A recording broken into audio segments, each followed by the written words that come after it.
नमस्कार, आप देख रहे हैं प्राइम न्यूज का डिजिटल प्लेटफॉर्म। मैं हूं आपके साथ पूजा मोहन पांडे। हाल ही में ईरान और अमेरिका के बीच में पाकिस्तान में करीबन 21 घंटे, जी हां 21 घंटे महज बातचीत हुई। ये बातचीत इसलिए हो रही थी ताकि दोनों देशों के बीच में जो टेंशन चल रही है, जो तनाव चल रहा है, उसे कम किया जा सके। लेकिन ये वार्ता बिना किसी नतीजे के खत्म हो गई। इसके बाद हालात और ज्यादा तनावपूर्ण हो गए। अब आपके जहन में सवाल होगा कि तनावपूर्ण हो तो गए, लेकिन ईरान ने क्या कहा? तो ईरान ने कहा, भारत में मौजूद ईरानी राजदूत हैं, उन्होंने संदेश दिया कि हम बातचीत के लिए तैयार हैं, हम कूटनीति के लिए तैयार हैं, हम डिप्लोमेसी के लिए तैयार हैं, लेकिन अगर जरूरत पड़ती है तो युद्ध के लिए भी तैयार है। यानी इसको थोड़ा सा डिकोड कीजिए तो शांति भी चाहिए, लेकिन कमजोरी भी नहीं दिखाएंगे। भारत की तारीफ भी की है ईरान ने भारत को सबसे भरोसेमंद साथी कहा है। वजह समझिए, मुश्किल समय में भारत ने सहयोग किया, जरूरी इंतजामात किए, समर्थन दिया, संतुलित विदेश नीति अपनाई। और इसका मतलब भारत इस पूरे विवाद में सीधा पक्ष नहीं ले रहा है, लेकिन संतुलन बना रहा है। अब आपके जहन में होगा कि विवाद की जड़ असल में है क्या? जड़ है परमाणु मुद्दा। अमेरिका को शक है कि ईरान परमाणु हथियार बना सकता है। ईरान कहता है, हम सिर्फ ऊर्जा के लिए परमाणु कार्यक्रम चला रहे हैं। प्रतिबंध, अमेरिका ने ईरान पर कई आर्थिक प्रतिबंध भी लगाए हैं।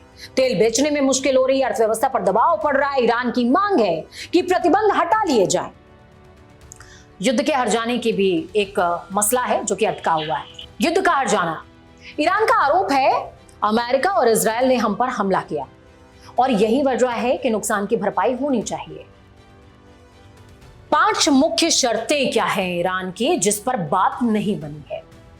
ईरान ने बातचीत के दौरान कुछ शर्तें रखी, जिसमें परमाणु कार्यक्रम को मान्यता दी जाए, आर्थिक प्रतिबंधों को हटा लिया जाए, उससे राहत दी जाए, युद्ध का हर्जाना मिल जाए, सुरक्षा की गारंटी मिल जाए। अब इन तमाम चीजों पर अमेरिका का रुख क्या है? डोनाल्ड ट्रंप कह रहे हैं, उनकी नीति का रुख साफ है, सख्त बता रहे हैं। ईरान पर दबाव बढ़ाना उनकी कोशिश है। बंदरगाहों की नाकेबंदी की धमकी दे रहे हैं, कठोर शर्तों के साथ समझौते की बात कह रहे हैं। ईरान इसे गैरकानूनी बता रहा है। पाकिस्तान की भूमिका अब इस पूरे घटनाक्रम में क्या है?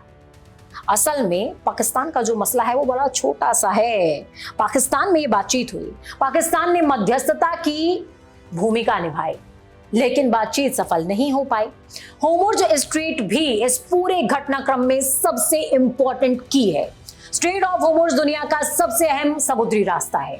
दुनिया का लगभग 20% तेल यहीं से गुजरता है। अगर यहां तनाव बढ़ता है तो तेल की कीमतें बढ़ जाती हैं, वैश्विक अर्थव्यवस्था प्रभावित होती है। ईरान का कहना है ये हमारा इलाका है, हम अपनी चलाएंगे। नाकेबंदी की धमकी का मतलब है कि अगर अमेरिका ईरानी बंदरगाहों को ब्लॉक करता है तो ईरान ने चेतावनी दी है कि फारस की खाड़ी में कोई भी बंदरगाह सुरक्षित नहीं रहेगा। यानी बड़े स्तर पर समुद्री टकराव हो सकता है, अंतरराष्ट्रीय व्यापार प्रभावित होगा। अब आपके जहन में एक सवाल होगा कि सारी कहानी तो बता दी, लेकिन अभी मौजूदा स्थिति क्या है? युद्ध विराम, लेकिन वो भी अनिश्चित है। दोनों देश एक दूसरे को दोष दे रहे हैं। बातचीत फिलहाल फेल हो चुकी है। तनाव बढ़ने का खतरा बना हुआ है। जी हां, तनाव बना रहने का खतरा, बढ़ने का खतरा बना हुआ है। और दुनिया फिक्रमंद है, दुनिया चिंतित है, क्योंकि ये सिर्फ 2 देशों का मामला नहीं है। इससे प्रभावित हो सकती हैं तेल की कीमतें, वैश्विक बाजार, एशिया और मध्य पूर्व की सुरक्षा भी। भारत जैसे देश जो तेल का आयात करते हैं, उनके लिए मुश्किल है। भारत के लिए इसका मतलब क्या है? भारत के लिए यह स्थिति बेहद संवेदनशील है, यानी कि सेंसिटिव है। भारत ईरान से तेल लेता है, अमेरिका के साथ भी मजबूत संबंध है और इसीलिए भारत संतुलन की नीति अपनाता है। किसी एक पक्ष के खिलाफ खुलकर कभी नहीं जाता। अब आप कहेंगे पूरी कहानी तो बता दी मैडम, लेकिन पूरी कहानी का लबो लुबाब क्या है? तो लबो लुबाब भी समझते चलिए। ईरान और अमेरिका के बीच में भरोसे की कमी है, ट्रस्ट। जी हाँ, वही ट्रस्ट जिस पर सब कुछ दुनिया में टिका है।